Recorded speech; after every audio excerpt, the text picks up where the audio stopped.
Good morning. Welcome to TSN the School. Myself Swati Mahavar. I teach SST subject. Today we start with the subject Geography of class 10. We start with chapter number 6, Manufacturing Industry. In the last previous video, we are on the page number 70. We completed jute textile industry. Now today in this video we start with sugar industry. Come to page number 70. Sugar industry. India stands second as a world producer of sugar but occupies first place in the production of गुड़ and खानसरी. India second number पे आता है sugar production के अंदर और 1 number पे आता है गुड़ और खानसरी. खानसरी क्या होती है? वो जो मिश्री होती है उसको हम क्या बोलते हैं? Khandsari. The raw material used in this industries, बल्कि अब जो रॉ मटेरियल इंडस्ट्रीज़ के अंदर काम में जो लिया जाता है वो क्या होता है? Sugar cane. और शुगर केन क्या होता है? भारी होता है. And in haulage it sucrose content reduces where should the mills be ideally located.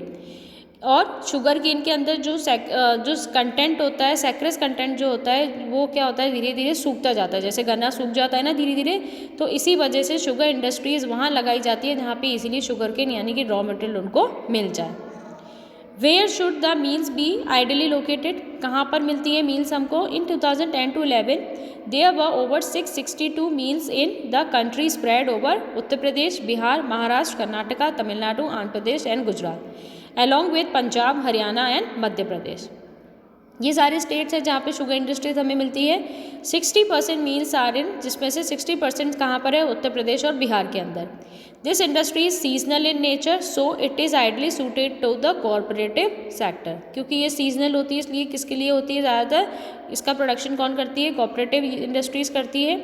Can you explain why this is so?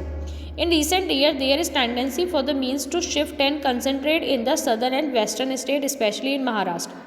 कुछ सालों के अंदर ये जो इंडस्ट्रीज़ थी वो सिर्फ कहाँ पर थी? महाराष्ट्र के अंदर थी. कुछ सालों तक तो सिर्फ महाराष्ट्र के अंदर थी. This is because the cane produce here has a higher sucrose content. क्योंकि यहाँ पर जो शुगर केन बनता है, जो गन्ना यहाँ पे बनाया जाता है उसके अंदर हाई सक्रेस कंटेंट होता है. The cooler climate also ensures a longer crushing season. अब जहाँ गर्मी होती है तो उसकी वजह से क्या होता है? गन्ने का जो जूस होता है अंदर का जो उसका कंटेंट होता है वो धीरे धीरे क्या होता जाता है? ड्राई होता जाता है. तो महाराष्ट्र का जो क्लाइमेट है वो क्या रहता है? कूलर रहता है. तो उसके ड्राई होने की कंडीशन भी क्या हो जाती है? कम हो जाती है. Moreover the cooperatives are more successful in these state, और इसीलिए यहाँ पर जो कोऑपरेटिव इंडस्ट्रीज़ हैं वो सक्सेस हैं. Major challenges include the seasonal industry of the industry, old and insignificant methods of production. अब दूसरे जो चैलेंज है वो क्या है? पुराना मेथड हो गया है यहाँ का प्रोडक्शन का. Transport delay in reaching cane to factories. Cane को फैक्ट्री तक आने में बहुत टाइम लग जाता है. And the need to minimize the use of bagasse. और बैगेज का यूज़ करने की वजह से कम यूज़ होने की वजह से क्या हो गया? ये इसके सामने चैलेंज रहता है इन इंडस्ट्रीज़ के सामने कि कैसा अपना प्रोडक्शन और डिमांड क्या, सप्लाई क्या करें, वो ज़्यादा करें. नेक्स्ट है mineral based industry. Mineral based industry मैंने आप लोगों को बताया था जिन इंडस्ट्रीज़ के अंदर रॉ मटेरियल मिनरल्स यूज़ किया जाता है वो क्या कहलाती है? मिनरल बेस्ड इंडस्ट्रीज़ कहलाती है. Industries that use mineral and metals are raw material are called mineral based industry. Now see process of manufacturing. Process of manufacturing के अंदर क्या होता है? किसका दे रखा है ये? Manufacturing of steel. कि कैसे स्टील बनाया जाता है? Transport of raw material to plant. सबसे पहले रॉ मटेरियल को प्लांट यानी कि जहाँ वो इंडस्ट्री लगी है वहाँ भेजा जाता है. ब्लास्ट फर्नेस के अंदर क्या होता है? आयरन ओर को मेल्ट किया जाता है. Limestone fluxing material which is added. Limestone material उसके अंदर ऐड किया जाता है. स्लैग इज रिमूव, स्लैग निकाला जाता है. कोक को जला करके उसमें से ओर को गर्म किया जाता है. फिर पिग आयरन के अंदर क्या होता है? Molten material poured into moulds called pigs. Molten materials उसके अंदर पिग्स मोल्ड्स यानी कि छोटे छोटे से मोल्ड्स के अंदर उनको बनाए जाते हैं जो क्या कहलाते हैं? पिग्स कहलाते हैं. शेपिंग. पिग आयरन करने के बाद में pig iron is further purify, उसको साफ़ किया जाता है, मतलब लिक्विड फॉर्म के अंदर वो चेंज हो जाता है. उसके बाद उसको क्लीन किया जाता है. ऑक्सीडाइज इम्प्योरिटीज़ उसमें से निकाली जाती है. मैग्नीज, निकम, क्लोरियम जो भी उसमें ज़रूरत होती है वो सारी चीज़ें उसके अंदर ऐड की जाती है. उसके बाद में शेपिंग मेटल का शेप दे दिया जाता है. अब उस लिक्विड फॉर्म को रोलिंग, प्रेसिंग या कास्टिंग या फॉगिंग किसी भी तरीके से उसको स्ट्रक्चर दिया जाता है, शेप दिया जाता है जिस फॉर्म के अंदर, जिस शेप के अंदर उसको बनाना है. यानी कि रॉ मटेरियल को पहले प्लांट तक भेजा जाएगा, फिर उस आयरन ओर को मेल्ट किया जाएगा, मेल्ट करने के बाद लिक्विड फॉर्म के अंदर उसके अंदर से इम्प्योरिटीज़ निकाली जाएगी और कुछ जो चीज़ें यूज़फुल है वो ऐड की जाएगी। ऐड करने के बाद में उसको शेप दे करके उससे प्रोडक्ट बनाया जाता है। Come to the iron and steel industry. The iron and steel industry is the basic industry. मैंने आप लोगों को बताया था आयरन स्टील क्या है, बेसिक इंडस्ट्री है। क्यों? क्योंकि ये सभी इंडस्ट्रीज़ को रॉ मटेरियल यानी कि मशीन्स वगैरह अवेलेबल कराने का काम करती है। हैवी, मीडियम एंड लाइट, 3 तरह की होती है iron steel industry. Depend on it for their machinery. अब किस तरह की मशीन वो बना रही है, किस तरह की मशीन काम में ले रही है, उससे पता चलता है कि वो कैसी इंडस्ट्री है। Steel is needed to manufacture variety of engineering goods. अब स्टील जो होता है बहुत सारी चीज़ें बनती है, उसकी कंस्ट्रक्शन मटेरियल बनते हैं स्टील के, जिससे स्टील की आजकल विंडोज़ वगैरह बनने लगी है। डिफेंस के अंदर काम में आता है, medical, telephonic, scientific equipment and a variety of consumer goods. तो ये सारी चीज़ें स्टील बनाने के काम में ली जाती है। आप लोगों को पता है स्टील का क्या क्या यूज़ होता है। Production and consumption of steel is often regarded as the index of country's development. अब जितना प्रोडक्शन और जितना कंजप्शन होता है उस पर डिपेंड होता है कंट्री का डेवलपमेंट। जितना ज़्यादा प्रोडक्शन और कंजप्शन होगा उतना ही कंट्री का डेवलपमेंट होगा। Iron steel is a heavy industry. अब जो लोहे की जो बात आ जाती है, लोहे की जो इंडस्ट्रीज़ होती है वो क्या होती है, हैवी इंडस्ट्रीज़ में आ जाती है। Because all the raw material as well as finish good are heavy and bulky entailing heavy transportation cost. इसी वजह से इसका ट्रांसपोर्टेशन कॉस्ट भी क्या होता है, ज़्यादा होता है।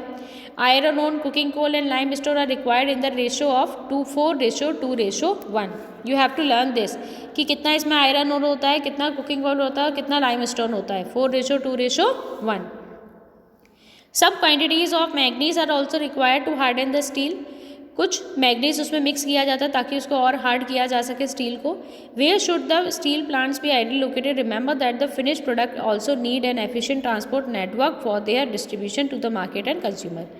अब मार्केट और कंज्यूमर तक प्रोडक्ट पहुंचाने के लिए हमें क्या चाहिए, एफिशिएंट ट्रांसपोर्ट चाहिए, अच्छा ट्रांसपोर्ट चाहिए ताकि इजीली कम पैसों में अच्छे से हमारा प्रोडक्ट मार्केट तक जा सके और मार्केट से लोगों के पास जा सके। In 2010 to 11, with 72.2 million tons of steel production, India ranked 4th among the world crude steel producers.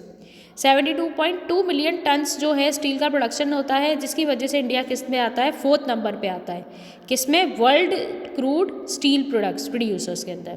Crude मतलब जो कच्चा जो स्टील होता है उस के प्रोडक्शन के अंदर इंडिया 4th नंबर पे आता है।